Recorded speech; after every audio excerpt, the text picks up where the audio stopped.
onrust over de toevloed van de motorbendes in de Limburgse grensstreek wordt alsmaar groter. Zeker nu de Nederlandse motorclub Satudara een Limburgse chapter heeft in Boorsum bij Maasmechelen. Met de komst van Satudara telt de politiezone Lanaken-Maasmechelen nu al 3 clubhuizen van 3 verschillende motorbendes.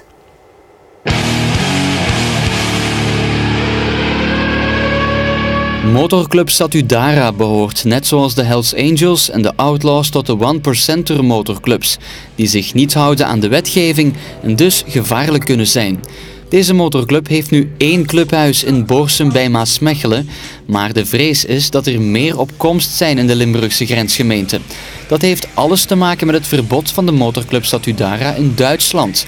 En dus let de politie maar beter op, zei burgemeester van Lanaken Marino Keulen in ons middagnieuws. Dit is ook een topprioriteit trouwens voor alle Limburgse politiezones. Want vandaag, wij zijn ook letterlijk de grensstreek. Vanuit Lanaken in het centrum. Op 8 minuten ben je in het centrum van Maastricht. Op 35 minuten ben je in het centrum van Aken. En dat weten die motorbendes ook. Maar zij doen daar natuurlijk heel andere dingen mee. Op de koop toe ligt het clubhuis van de Satudara in Boorsum op een boogscheut van dat van de Outlaws in IJsden en dat van de Hells Angels in Rekem bij Lanaken. De politie van de zone Lanaken-Maasmechelen is op de hoogte van de situatie, maar laat weten dat er nog geen problemen zijn geweest. Dat de problematiek van de motorbendes in Limburg serieus is, bleek vorige maand nog in Tongeren. Toen werd Hells Angel Ali Ipekci veroordeeld tot 30 jaar cel, na de doodslag op 2 leden van motorbende Outlaws en een 3e slachtoffer. Zo na kwam het zelfs tot een confrontatie tussen beide clubs, en dat aan het Tongerse Assisehof. Weet u wat daar moet gebeuren? Is eigenlijk federale wetgeving moet er tot stand komen waarbij die motorbendes eigenlijk buiten de wet worden geplaatst, zoals dat ook vandaag het geval is in Duitsland. Want we blijven natuurlijk daar ook een beetje vechten tegen de bierkaai. De politie doet daar ook heel verdienstelijk werk. We houden daar ook ernstig toezicht op. Maar dat is natuurlijk iets wat niemand graag ziet gebeuren op het grondgebied van zijn gemeente. Nee, dat kunnen we meteen vragen aan Raf Terwinge, burgemeester van Maasmechelen. Ja, meneer Terwinge, die Satudara-club is verboden in Duitsland. Nu komen ze naar Maasmechelen. Wat gaat u daar tegen doen? Het was eigenlijk zo dat er al iemand gevonden was en gezien was in Maasmechelen met de collars van de Satudara, met dus het teken op zijn leren vest van Satudara. Dus wat dat betreft wisten we dat er iemand in Maasmechelen gehuisvest was. Dus dat was al voor het verbod in Duitsland. Maar ik denk inderdaad dat Marino Keulen gelijk heeft als hij zegt dat we moeten kijken hoe we daartegen iets kunnen doen. Want je kan natuurlijk een verdringingseffect krijgen vanuit Duitsland, waar men nu een maatregel heeft kunnen nemen, blijkbaar op basis van een heel oude wetgeving. Een wet vanuit de jaren 60, die blijkbaar aan de minister van Binnenlandse Zaken in Duitsland de machtiging geeft om dit te doen. Dat was eigenlijk in het kader van de jaren 60 tegen het neonazisme. En dat wordt nu gebruikt tegen de motorbendes. Maar inderdaad, ik denk niet dat het zo eenvoudig is. Ja, Marino Keulen zegt, daar moet paal en perk aan gesteld worden. U zegt eigenlijk hetzelfde.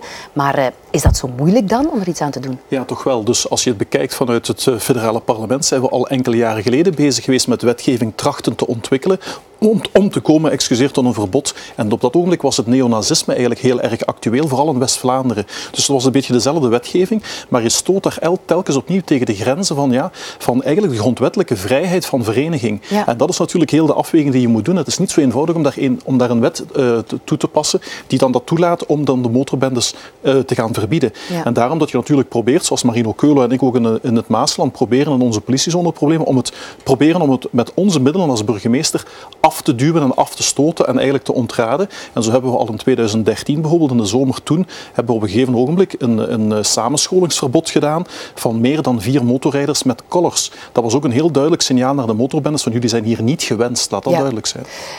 In België zijn er dus eigenlijk geen wettelijke middelen om het te verbieden. En ook al hebben jullie het geprobeerd, ze zullen er ook niet komen.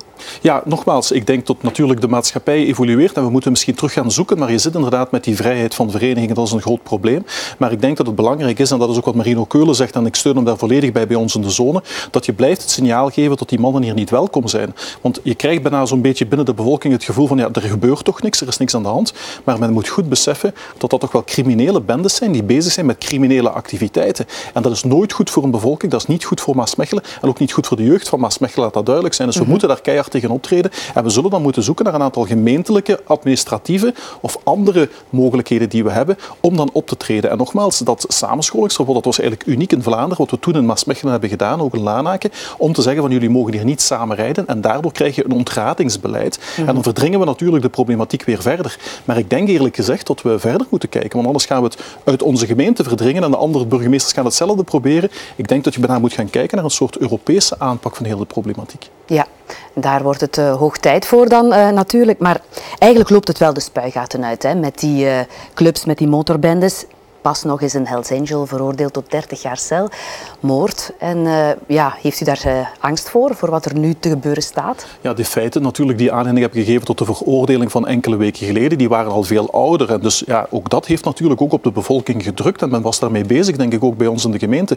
Belangrijk is vooral dat die jury in die assiseprocedure eigenlijk stand heeft gehouden onder alle intimidatie en druk die er toch is gebeurd. En men is eigenlijk gekomen tot een veroordeling. Dus ik denk dat dat een goed signaal is geweest. Dat is ook perfect zo gegaan. Dus daar kunnen we enkel tevreden over zijn. Maar wij moeten natuurlijk als burgemeester ervoor waken dat in onze gemeentes de veiligheid primeert. En dat proberen we in Maasmechelen te doen met zoveel mogelijk maatregelen die we hebben gedaan. We hebben een aantal evenementen verboden. We zijn ook bezig geweest nogmaals met dat samenscholingsverbod. En daar proberen we de veiligheid te laten primeren. En ik heb wel de indruk dat ook de bevolking dat weet te appreciëren. Ja, maar meer dan wat signalen geven kan u eigenlijk niet doen. U staat toch redelijk zwak daarin. Nogmaals, wetgeving op parlementair vlak, federaal, kan een oplossing bieden, maar daar zitten we met een probleem. Ik denk echt dat we het Europees moeten bekijken. Maar nogmaals, een samenscholingsverbod natuurlijk uitvaardigen als burgemeester, dat zal zeer ver gaan. Dat soort maatregelen zullen we blijven doen om duidelijk te maken aan die mannen dat ze in Maasmechelen niet welkom zijn. Ja, wordt er overleg gepland tussen de burgemeesters? Ja, sowieso. Het was natuurlijk iets, en dat heeft Marino Keulen ook gezegd, wat al op de agenda stond. We hebben daar regelmatig overleg over gehad, ook in de schaduw van de procedure, de juryprocedure die er is geweest.